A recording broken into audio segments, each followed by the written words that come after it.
dal bu journal record Bakary maa ngi lay nuyu di la ziar. maa ngi leen di fay di leen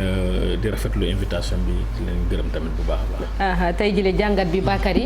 CAN bi la Coupe d'Afrique des Nations daanaka benn weer a ci des ak fédération beeg waajtaay yi ak ñenn ñi nga xam ne dañoo impliqué ci organisation bi te nekk aussi ci politique bi maanaam di waajal local bi coïncidence bi loolu moo waral tey jii sa jàngat wax ngeen ci sax démb ci journal bi n'est-ce pas. waaw wax nañ ci te gis nañu ni tamit loolu lu xaw a doy waar la parce que kii di ministre des sports moom wax mi nga xamante ne moo war a coordonner activité CAN bi yëpp moom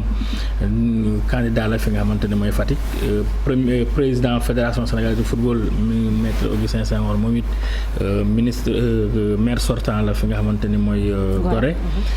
kii di Abdoulaye Sow deuxième vice-président fédération bi moom it candidat la à Kaffrine Djibril Wade di premier vice-président moom it candidat la Biscuiterie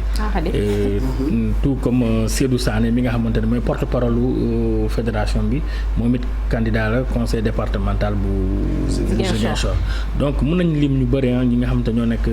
ci COMEX bi bon man newoon naa ni loolu boo ko gisee bëri na ay erreur parce que ñoom au mois d'août dernier bu ñuy nekk di briguer li nga xamante ni mooy mandat quatrième mandat Augustin Senghor parce que ñoom ñëpp a ànd ci consensus bi xamoon nañu ni 4 mois après dina am élection te tey c'est vrai dinañ naan ñoom am nañu li nga xamante ni mooy contrat moral bi leen di lié ak seeni askan mais tamit il faut pas que ñu fàtte tamit ni am na benn contrat moral bi leen lié ak nation sénégalaise parce que lii di équipe nationale muy dem uti ndam je pense que war na mën a ànd ak toutes les forces vives de la nation te kii di Augustin Senghor dina am moom mooy personne morale football Sénégal dina am benn tànk fi nga xamante ne mooy Cameroun mu amaat benn tànk fi nga xamante ne mooy Gorée loolu nag dañ ko rafetlu ñu ko bu baax neewoon naa tamit ministre Matar Ba moom il peut se permettre de s'absenter parce que moom am na ay services compétents ay services techniques yi nga xamante ne war nañ ko utu mais kii di Augustin Senghor surtout Abdoulaye Sow bi nga xamante ne tey ñëpp xam nañu doole bi mu am ci football Sénégal donc ñoom boo leen laajee dañ leen naan nul n'est indispensable et aussi ils seront et à Dakar et au Sénégal et au Cameroun mais quand même je me pose des questions à savoir est-ce que nañu mën a concentrer bu baax fi nga xamante ne mooy Coupe d'Afrique bi parce que élection yi aussi genre bëri la quoi reenu ñam bi la kenn du xam fu muy daggee donc je me dis quelque part il faut qu'il se concentre soit aux élections wala à la Coupe d'Afrique des Nations te tamit ñu war a wax tamit mais oui Cheikh imagine nga sa ginnaaw muy démb réunion comité exécutif bi amoon yow génne woon nga xibaar que ni que Ablaye Sow day jógee maanaam deuxième vice-président nekk premier vice-président bi yëf yi jeexee dégg nañ Seydou Sané mu annoncé benn réforme sur le plan administratif gën a moderniser administration FSF bi te nee nañ Ablaye Sow moom mooy jiite loolu est-ce que méngoo na ak li nga waxoon wala déet si méngoo na continuité la rek parce que ñun démb am nañu chance journal record bind commission yëpp balaa ñoom ñuy dugg ci réunion bi parce que amoon nañ ko en exclusivité wax nañu ne effectivement Abdoulaye Sow moom mooy gérer commission réforme de l'administration fédérale parce que ñoom gis nañu ni fédération nu muy doxalee baaxul surtout son administration donc Abdoulaye Sow moom lañ tabb pour mu ratisser large mais au-delà de loolu wax nañu démb journal record ni dina am ñi ngi waajal li nga xamante ne mooy coup d'état rampant contre Djibril Wade effectivement on le confirme démb je pense que ce n'est même pas l'article moo tax ñi arrêté ko mais c'est parce que toutes les commissions n'ont pas donné leur aval n'ont pas donné leur proposition lii nii aval bi wax nañ ko journal record commission des réformes de la ligue du football amateur moom moo def proposition bi jàllale ko ci commission bi nga xamante ni Koso Diané ko bind et ko jiite plutôt te maître Pape Sidi Lo moo ko waroon lire dëmb en réunion mais boobu def nañ ko ci point 5 seen ordre du jour bi mais bu ñu eggee foofu xam nañu ni lii mën na indi jiixi jaaxa ci football bi parce que on va vers des compétitions importantes ñu ne nañu xaar jusqu'au 31 décembre ñu délai de rigueur pour que toutes les commissions quand même donnent leur proposition sur les réformes des textes du football. Mais LFA moom ñoom yàgg nañ ko préparer même bu ñu doon dem élection campagne ba ñu ngi ko doon ruumandaat ci suuf mais nee nañu comme on est en train de prôner le consensus il faut pas quand même que ñi mettre les bâtons dans les roues. mais 31 décembre dina fekk Coupe d'Afrique. non c'est-à-dire effectivement non c'est-à-dire ñoom normalement xam nga règlement bi mooy commission bi dañ ko day am proposition bi dañ ko porter au niveau de la commission si la commission la valide ñi ñëw comité exécutif lire ko. parce que mu ngi ci seen rapport yi mu ngi ci rapport yi mu ngi ci terme de référence dañ koy lire ñu pour que comité exécutif bi valider ko après la validation du comité exécutif dafa war a jàll fi nga xamante ni mooy assemblée générale extraordinaire donc ñëpp xam nañu ni tey assemblée générale extraordinaire lépp lu fa dem te mu laal li nga xamante ni mooy football amateur te football amateur valider ko dinañ ko valider mais léegi nag pour éviter loolu. lañu ne non nañ xaar document boobu nañ ko stand by tey boo delloo waat nañ ci tey ci suba ci journal Record ak Seydou Sané effectivement bi ko wax effectivement ne lui il n'est pas contre l'idée mais ils ont demandé de suspendre les travaux en attendant d'avoir toutes les termes de référence de toutes les commissions sur sur texte yi donc ñoom xam nañu ni effectivement buñ ci nar a continuer rek dina indi jeexi jaaxal ci football bi parce que quand même crise mën na am au niveau de l'instance fédérale tout dépendra maintenant de l'attitude du président Djibril Wade est-ce que moom il est consentant ci li nga xam ne am mais non Djibril Wade il n'est pas consentant même de toute façon l'essentiel c'est que ñoom yëpp tey ñu nekkoon dem ci réunion ba dañ la non ce n'est pas à l'ordre du jour mais ñëpp xam nañu ni ñu ngi fi ba ci kanam li ci kanam réewlee bët loolu mooy projet c'est un projet et c'est un coup d'état rampant Djibril Wade nangu ko parce que effectivement ñoom yëpp réunion nañu kilifa yi réunion nañu barki dem ba tard dans la soirée ñu wax ni lii la Djibril Wade dañ ko commission du suivi du consensus lañ ko jagleeloon mais si réunion bi kilifa yi amoon réunion restreinte bi pour dalal ko neexal ko ñu ne ko léegi Abdoulaye Sow bu jàllee yow di nga nekk porte-parole et pendant ce temps ñu def kii di Seydou Sané président de la commission protocole ak hébergement pour quelqu'un bi nga xamante ne moo nekkoon directeur de campagne de tous les 3 candidats quand même y a un problème donc Djibril Wade affaire bi du ko neex mais tey boo ko laaj ne non man amu problème mais ñëpp xam nañu ni quand même ñun ay journalistes lañu dañuy dem uti ay information dañuy xam un peu sensibilité des uns et des autres mais quand même loolu coup d'état la te démb ñoom seen biir wax nañ ko seen réunion ba am na kenn ki nga xamante ni mooy Thiané Sarr le président du port wax na leen bi ñu leen ne non lii information amul bu ñu demee ba ci biir journal Record wax na ko on risque de voir l'envahissement de quelques membres du football local ñi dañu bëgg a yokkaat tamit COMEX bi ñoom dem bu ñu ko waxee mais kii Thiané Sarr ne leen yéen li journal Record bind loolu moo am kon parce que vous dites que ce n'est pas encore à l'ordre du jour et si biir wax ji ngeen ne y a 6 ou 7 membres de la ligue de la LFA yu war a ñëw ci comité exécutif bi donc y a problème il n'y a jamais fumé sans feu n'est-ce pas te derrière tamit ci biir wax ji Ablaye Sow il a dit en filigrane qu'il dirige plus de 300 clubs et il ne va pas se faire diriger par ñi nga xamante ne 28 clubs. te le gars il ne peut que subir moom daana mënu ci dara. mais non mais c'est-à-dire le football tey. mais les textes sont là. les textes sont là non si réforme yi la nekk si réforme yi la. tey boo paree dem ba am na kenn ku ma ne non juum nga cette fois-ci ma ne ko non juumuma de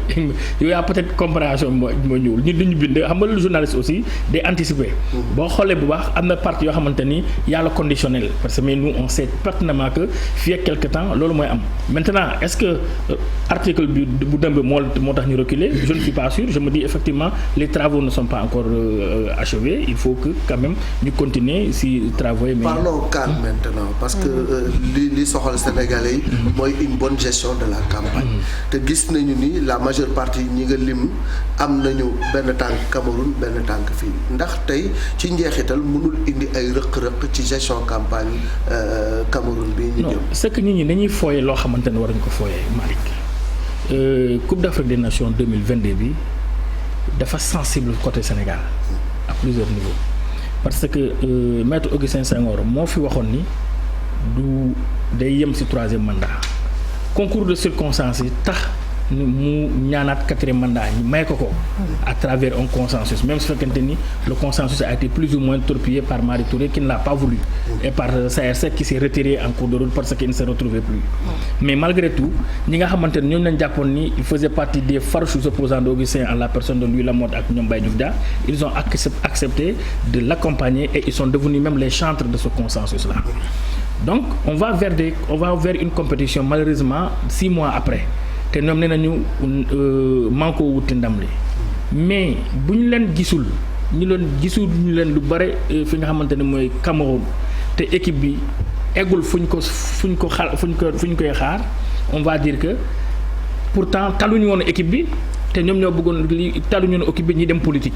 loolu moo tax affaire bi nekk le revers de la médaille moo tax ma ne c'est une question très sensible te ñoom aussi il faut qu'ils comprennent que cette Coupe d'Afrique là aussi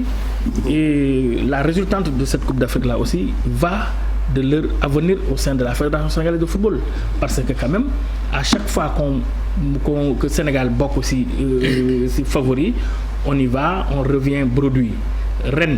si on peut revenir bredouille parce que on est sur la même longueur d'onde que toutes les autres équipes mais quand même tey affaire bi dafa sensible trop. parce que mais ñoom ils sont sous la question d'organisation aussi et de méthode la présence physique peut ne pas être indispensable aussi ci yenn postes yi. oui mais quand même je l'ai dit keroog je donne l'exemple d'un joueur comme Mbaye Diouf Dia damay maintenant Mbaye Diouf Dia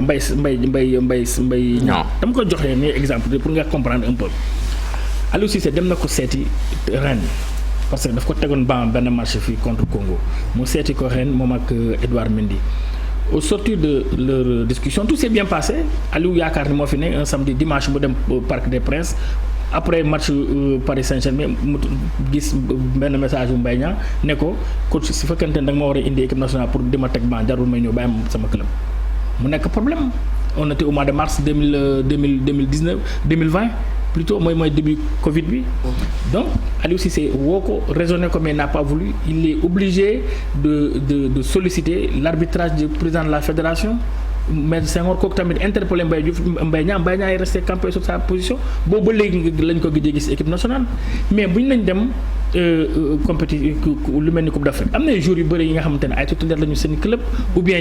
il pouvait rester et tout mais bu ñu bàyyi club bi ñëw équipe nationale football ñu xam nga ay ponkal fu ñu dajee pendant un mois crise mën na am laalee mën na am mais ñu war a régler Aliou Cissé il ne pourra pas tout régler c'est vrai am na loo xamante ne moo ko moom mais am na loo xamante ne aussi moom day ñëw laaj fédération mais ñooñu bu ñu fi nekkul est-ce que c'est au téléphone qu'ils vont régler cette affaire là je ne suis pas sûr. mais est-ce que amul ay joueurs yoo xamante ne peut-être war nañ am conscience ne rek bu ñu la woowee ci ak koo mënti doon. non loolu c'est autre chose lii c'est la gestion xam nga la gestion non joueurs yi le joueur ils savent que c'est des professionnels ils vivent ma jëlee lu mel ni Angleterre si tu dois jouer avant 16 heures mën nga def li nga xamante ni mooy mise au vert mais si tu dois jouer après 16 heures da ngay nekk sa gàll sa kër fanaan fa lendemain yeewu dem terrain loolu en plus en termes d'organisation boobu ngay wax sax on a fait des CAN moom je me rappelle avant dernière question bi ma mujj def c'était à Mongomo fële mais soo ñëwee su équipe bi yegg t'as l'impression que tout est en train de s'organiser sur place lépp fa lañ koy régler bien vrai que amoon na lu ñu jot a def mais problème yi da ngay ñëw fekk problème yi maanaam di la xaar day nécessité nag comme ni ko Bakary waxee personne morale bi ak dirigeant yi surtout un monsieur comme Ablaye Sow nga xam ne c'est l'homme à tout faire. Non loolu moi je l'ai dit c'est pas parce que Ablaye Sow il est indispensable non mais aujourd'hui il est efficace. Aujourd'hui l'efficacité d'Ablaye Sow ñëpp xam nañ ko te on va dans un pays bi tudd Cameroun on va dans une ville bi tudd Bafoussam c'est un gros village pour ñi ko xam donc loolu am na mun na am ay affaires yoo xamante ni yu bëri anticipation moom gars yi ay nañ non ay nañ ci trop Sénégal moom wax dëgg yàlla depuis quelque temps même seen récemment bu ñu demee bu ñoom kilifa yi bu ñu demee même les Camerounais ils étaient impressionnés ils disent que le Sénégal est le seul pays mi nga xamante ne bu ñu defee tirage ba léegi ñoom rek a fi ñëw ba récemment y a même pas réservé nañ seen hôtel. Donc voilà journaliste réservé nañ seen hôtel mais ce qui veut dire quelque part que effectivement te loolu liggéey boobu Ablaye Sow moo ko waral parce que moom moo dem il est parti 2 fois en catimini au Cameroun te kenn yëgu ko il est parti au Cameroun te kenn yëgu ko donc ce qui veut dire dafa am benn liggéey d'anticipation moom si boppam il a conscience que quand même il ne faut pas qu'il se perde après le résultat du terrain ñun mënuñu ko maîtriser ñoom mënuñu ko maîtriser mais li nga xamante ni moom mooy seen warugar c'est-à-dire mettre l'équipe dans d'excellentes conditions je pense qu'effectivement qu'ils doivent le faire mais comme je l'ai dit quand même absentéisme bu bare xam nga si Coupe d'Afrique bi surtout si ay dirigeants yi nga xamante ni ñoom la ñu wóolu ñi nga xam ne ils ont des discours poignants jours yi bu ñu leen gisee seen xel day dal mooy Augustin Senghor ak Ablaye Sow quand même moi ça me pose problème. D'accord merci beaucoup merci Bakary jërëjëf ci jàngat bi merci sant ko gërëm ko bu baax a baax léegi rek dañuy jàll ci xët yu njëkk yu yëglekaay L'Observateur ak Record.